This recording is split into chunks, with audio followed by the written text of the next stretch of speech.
UDISE portal पर बच्चों का एमबीयू स्टेटस अपडेट करने के लिए आपको इस पोर्टल पर आना है। उसके बाद लॉगिन फॉर ऑल मॉड्यूल्स पर क्लिक करना है।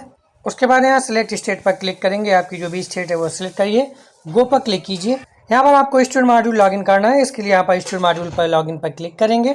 यूजर आईडी में अपना यूडाइस कोड भरेंगे, आपका जो पासवर्ड है भरकर यहाँ पर कैप्चा कोड भरेंगे और यहाँ लॉगिन कर लेंगे। यहाँ आपको एकेडमिक ईयर 2025-26 इसे सिलेक्ट करना है। यहाँ क्लोज पर क्लिक कर देंगे। एमबीयू स्टेटस अपडेट करने के लिए यहाँ पर नीचे स्क्रॉल करेंगे, यहाँ पर आएगा लिस्ट ऑफ ऑल स्टूडेंट्स, इस पर क्लिक करेंगे और एक्टिव स्टूडेंट्स इस पर क्लिक करेंगे। यहाँ पर आपके विद्यालय में जितने भी यूडाइस पोर्टल पर बॉयज़ या गर्ल्स रजिस्टर्ड हैं वो टोटल एक ही पेज में ओपन होकर आ जाएंगे एक्टिव ऑल स्टूडेंट पर क्लिक करने पर। उसके बाद यहाँ पर देखेंगे ये जैसा कि पहला स्टूडेंट है, लेफ्ट साइड में स्क्रॉल करेंगे तब यहाँ पर देखने को मिलेगा आधार MBU status pending as 5 to 15।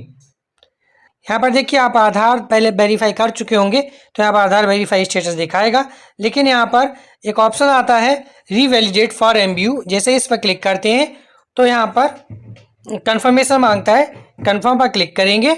आपकी जो भी डिटेल है बच्चे की वो आधार से मैच हो रही है नहीं हो रही है और यहाँ पर एग्री पर क्लिक कर देंगे। जैसे आप एग्री पर क्लिक करते हैं अगर आपके सामने ये आता है एमबीयू स्टेटस एमबीयू पेंडिंग, इसका मतलब ये है जिन बच्चों के सामने ये चीज़ लिख कर आ रही है एमबीयू पेंडिंग, इसका मतलब है उन बच्चों के गार्जियन से आपको कांटेक्ट करना है और बोलना है कि इस बच्चे की बायोमेट्रिक अपडेट कराइए।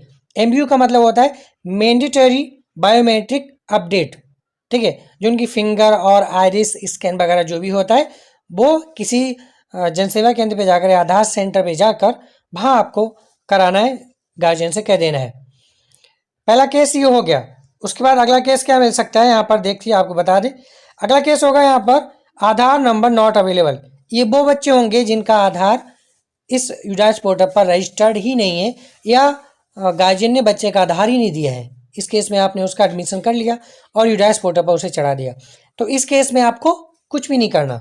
तीसरा केस क्या मिल सकता है एमबीयू स्टेटस नॉट रिक्वायर्ड। यहाँ पर देखिए एमबीयू नॉट रिक्वायर्ड, इसका मतलब है इस बच्चे की जो है बायोमेट्रिक अपडेट ऑलरेडी है, अपडेटेड है, फिंगरप्रिंट्स या फिर आइस स्कैन, ठीक है, इसका आपको कराने की कोई ज़रूरत नहीं है।